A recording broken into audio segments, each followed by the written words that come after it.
En venant ici au Maroc, beaucoup de questions étaient restées sans réponse. Des idées préconçues sur une centrale à charbon, ses impacts sur le quotidien des populations, des réponses qu'ils espèrent trouver ici à la centrale à charbon de Taha. J'avoue qu'avant de venir, il y a trop de bruit autour de la centrale qui est actuellement sur notre périmètre communal.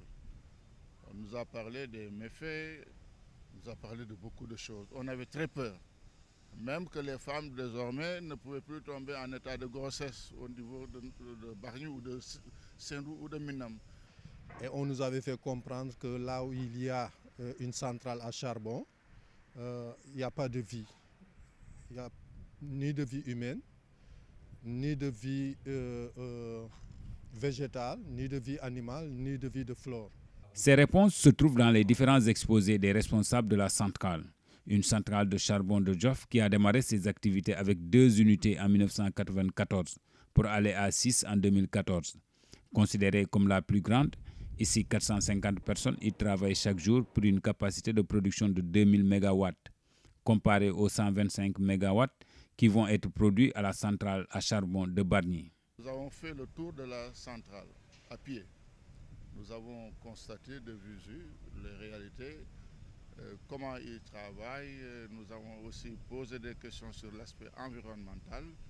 Et globalement, dans l'ensemble, nous sommes un peu rassurés.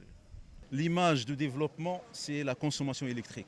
Tous les investisseurs, lorsqu'ils viennent au pays, ils regardent quelle est la consommation en gigawatts de ce pays. Donc, au contraire, c'est une opportunité, je répète, et pas une menace. Après la centrale de Djof, la délégation est revenue à Casablanca pour visiter le centre de dispatching, le cœur de la consommation nationale de l'énergie dans le pays.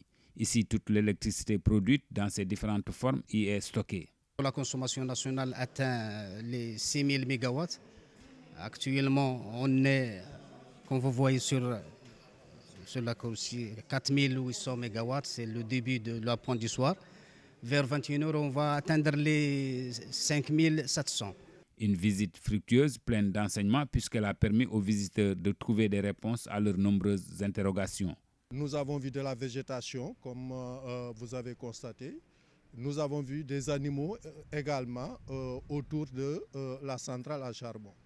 Quand nous sommes allés voir la cheminée, nous nous sommes rendus compte que pratiquement la fumée, on n'aperçoit pas la fumée, pratiquement. La cheminée de Djof, elle fait 90 mètres de hauteur.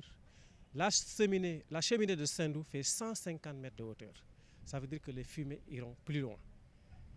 Et on a aujourd'hui signé un protocole de responsabilité sociétale avec les gens de Bargny. Convaincus, ces visiteurs venus des communes de Bargny, Sendou, des mouvements associatifs vont restituer à leur communauté des informations, comme pour dire que le voyage en valait la peine.